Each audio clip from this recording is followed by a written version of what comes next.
Hello guys, आज हम आपको सिखाएंगे चाइनीज लोग निक पे किस तरह कटिंग और सिलाई करते हैं। तो देखिए, ये बहुत ही खूबसूरत चाइनीज कपड़े स्कर्ट और बहुत ज़बरदस्त शेप है जो आपको बहुत ज़्यादा पसंद आएंगे। तो चलो देखते हैं चाइनीज लोग जैसे कटिंग स्टिचिंग करते हैं।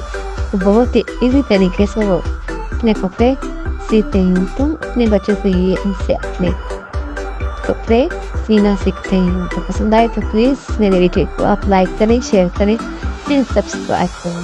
प्लीज़ गाइड देखें ये 2-3 तरीके से इस तरह कपड़े बच्चों पे काटवाएंगे। इंशाल्लाह आपको बहुत ज़्यादा पसंद आएंगे।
प्लीज़ मेरे वीडियो को लाइक करें, शेयर करें, सब्सक्राइब करें। Thank you guys.